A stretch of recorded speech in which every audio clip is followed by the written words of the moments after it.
This is the NerdCave News, where each and every week we run you through all the video game news that you need to know.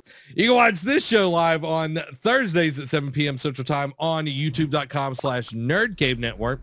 Make sure to hit the follow and subscribe button so you don't miss out on anything, and like it so more people get to see the video. First up, Activision teases a new Crash Bandicoot game announcement coming at the Game Awards.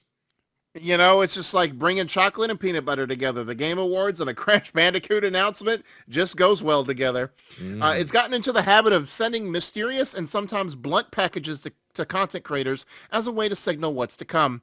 For this tease, it's YouTuber Canadian guy who received a package from Activision, a pizza box that reveals Crash Bandicoot 4 It's About Time, which is coming to Steam on October 18th. Below the announcement, however, read a cheeky tease saying, quote, "Hungry for more? Try our new Wumpa pizza for $12.08. The 1208 price tag for the pizza is a not so subtle nod to the date of the Game Awards being December 8th. Rumors of the new Wumpa League game have been floating around for some time now, and though that is what it seems to be teased here, it could always just be some kind of new Crash Bandicoot announcement. Everything. So guys, let us know. What would you want to see? Are you a big Crash Bandicoot fan? What would you want to see from a new Crash game? Don't Nod has 8 games planned for release between 2023 and 2025. Among these titles include 5 self-published games, 1 in co-production with Focus Interactive, and 2 games in development at external studios that the company will publish. Speaking during its first half 2022 results, Don't Nod CEO and chairman Oscar Gilbert commented, quote, "Our teams are fully committed to the ramp-up of production and we now possess a rich pipeline that will be a strong driver of value creation for the next 3 years. After 2 years focusing on capital expenditure, international rollout, and the ramp-up of the marketing and publishing departments, in 2023, the group will cross a further milestone in its development and start stepping up the pace of releases." Let's get into our next topic. This is the topic of the show.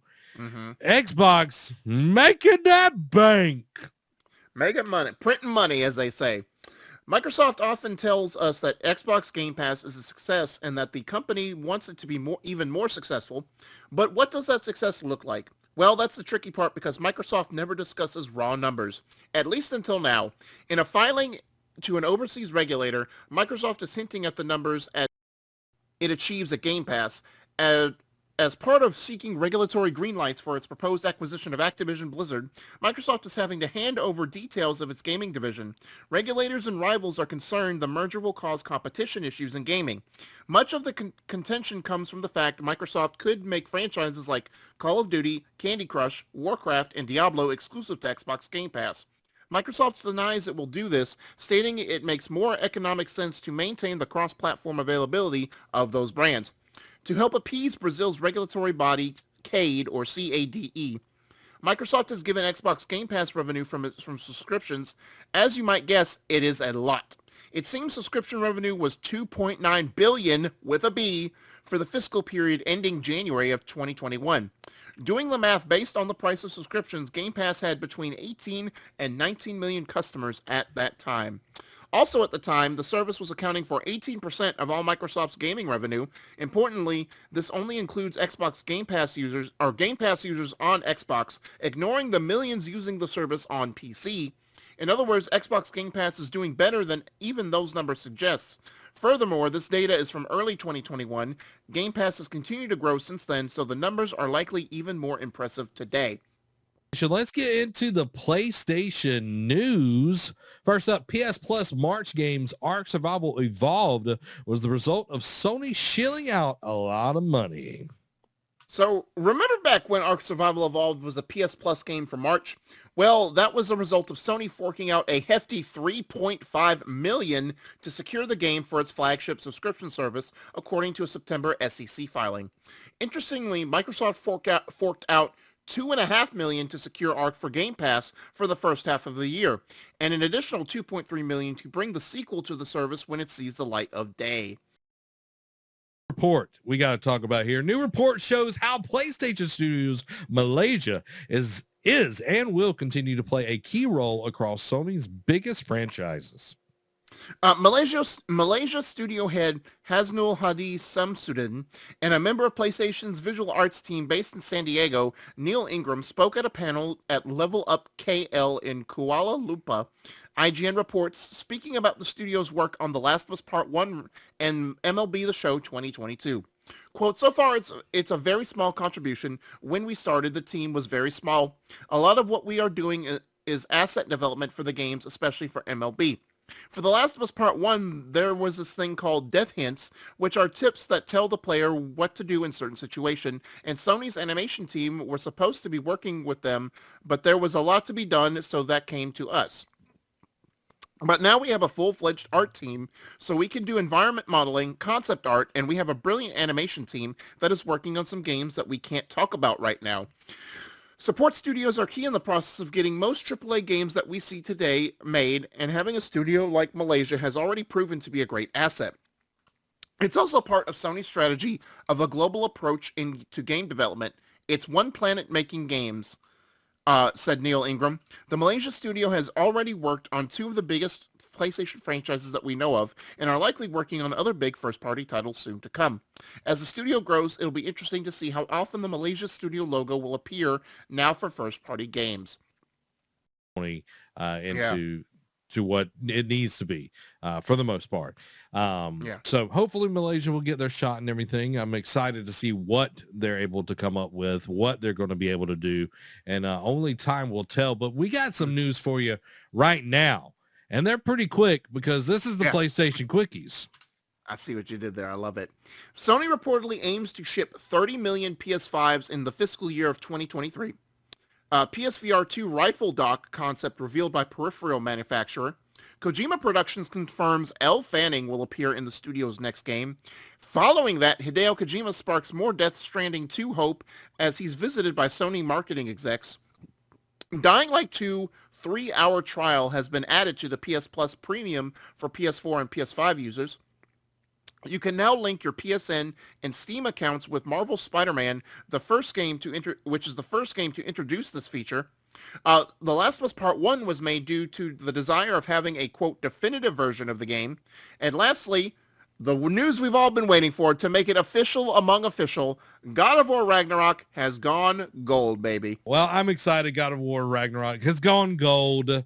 So many cool things happening in the world of gaming, guys. Let us know what you're most excited about.